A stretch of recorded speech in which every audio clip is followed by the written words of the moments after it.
Hi, everyone, and welcome. You know, I'm inside an aircraft because we are just a few weeks away from our annual convention here at Asia Professional Speakers Convention 2021, the theme for which is Take Flight. But let's face it, it's not very easy to feel like we can fly right now. And that's why I am really excited that we have got two very fabulous women here with me right now who will be conducting a lab, which means it's going to be hands on, it's going to be practical. You can bring your questions. And this lab is called Flight Mode, Finding the Calm to Make It to the Long Haul. So let me quickly introduce you to our speakers. So, Natalia, thank you for being here. You want to tell our audience a little bit about yourself? Thanks for having me. My name's Natalia Rachel. I'm a trauma therapist and a trauma-informed culture consultant and a speaker. Fabulous. And then we have Neelam. Hi, everyone. I'm Neelam Harjani, the founder of Inspire Yoga, where we do corporate workshops on breathwork, mindfulness, and meditation. Right. Okay, so Natalia, I wanted to ask you this question, right? As speakers, as coaches, as trainers, whenever somebody sees me on stage, and that includes right now, we always try and bring our best self, even when we may be crumbling inside. And it sometimes feels like we don't even have an option to show up as anything less than our best because our clients rely on us to bring them the clarity, bring them the calm, bring them the insight. But this can be very, very distressing for the person who has to show up like that. Is this a common phenomena? Have you found when you're working with people in this industry that this is something that people are struggling with? This is a really common thing. It happens in everyday life, but through this last 18 months with COVID, it's happening more and more. Basically, what we're having to do is to fragment and to switch on so that what the outside world sees is this lovely, shiny, helpful person, when inside we might be feeling very different. And the energy that it takes to do that is a lot. It takes a toll on the nervous system and on the psyche. It can make us more prone to burnout, and it can make us more prone to emotional overwhelm and outbursts too. And if we don't, I guess, take note of it and start to look after ourselves, we're abandoning ourselves, and it can lead to really long-term mental and physical health issues. Wow, I that is such a powerful phrase, abandoning ourselves, right? Because I think the spirit of service and being there for our clients is so high that we can tend to just, forget about it. But every time we abandon ourselves, there is a cost to pay, isn't it?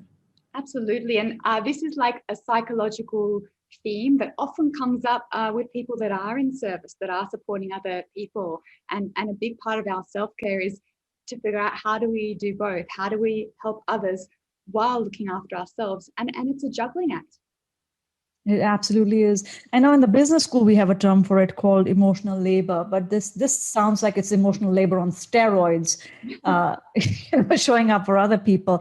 So Neelam, I know you're going to be talking to us a little bit more about, how we could use mindfulness and breath and some of the, yogic principles that you have developed to work with your clients. But can I please just be honest? When I hear the word mindfulness, I'm like, okay, what am I supposed to do? Sit on a cushion and count my breath and meditate? I mean, you know that meme which said, "Come on, peace, make it fast. I don't have all day." So I would love to hear, how do you define mindfulness, and what do you have to say to somebody like me who's like, I know I need it, but I'm like, I don't know if I can do it.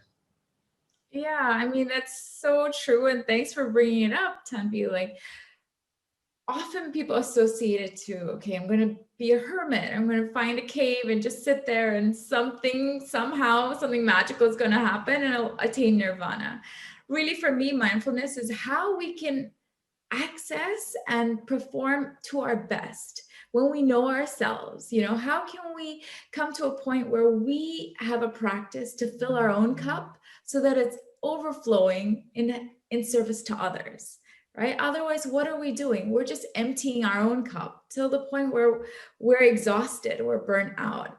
And so mindfulness to me is really around being fully present, being aware, and being truthful. Yeah, you're right. I'm having a terrible day. I need I need to just enjoy my cup of coffee with no distractions, put my phone aside, and just take a moment for myself, right? Or taking that minute to appreciate, how am I feeling right now? Because then I ascertain what I need and how best I can give. So actually, I feel like the term is a little misleading because it's mindfulness. Actually, it's around mind emptiness. You want to Oh, clear, lovely. you want to clear, you want to let go of all the baggage that we're holding in our thoughts, and find a sense of ease and a sense of lightness in how we operate ourselves.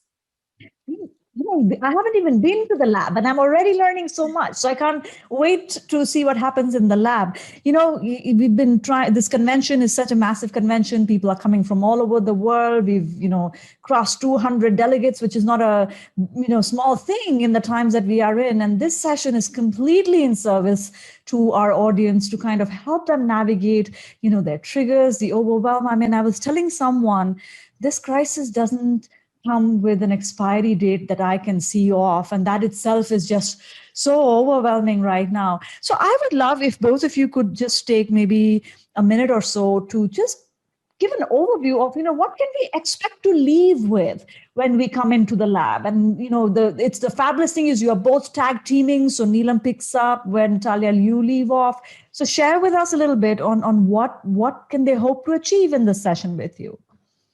Well, in the first part of the session with me, we're going to explore exactly what we've been talking about, this sense of overwhelm and this sense of being quite split between the internal and the external.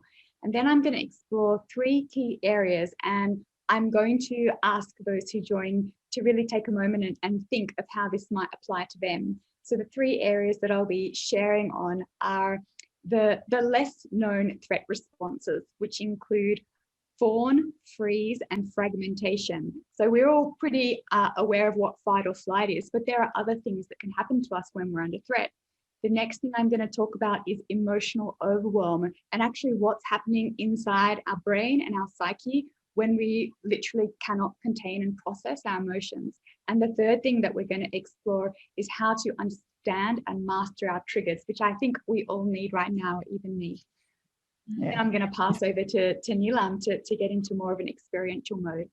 Yeah, thanks, Natalia. So it's really about taking that insight that Natalia gives and then harnessing the practice. Okay, we know this now. What do we do about it? How do we shift our gears? We're talking about the long haul. So a big part of the breath work, the mindfulness, the meditation is around how do we make our energy sustainable? How can we really create this sense where we can find our center despite all the unknowns, despite all the uncertainties, so that we feel in equilibrium, we feel that we're making the best decision for right now, and we're feeling balanced for it, so that we have permission to go inward, to switch off as well from a fear or from the overwhelm. And that will be done through just a simple breathing technique followed by a mindfulness practice that you can do on your own. I love that word, sustaining our energy. So I think sustainability of our own energy and the narratives and the stories we are crafting around, going through this pandemic is really, really important. So I'm so glad that you'll be with us, those of you, at the convention. And for those of you who may not have signed up, there is still time to sign up. I think this lab alone is very much worth the cost of entry. And if you're lucky, you might be able to bring your friend if you're a member of APSS at a very special price. Hopefully that's not expired yet. But thank you again, Neelam and Natalia, and we will see you on May 27th and 28th for our online APSC 2021 convention. Thank you so much. Thank you.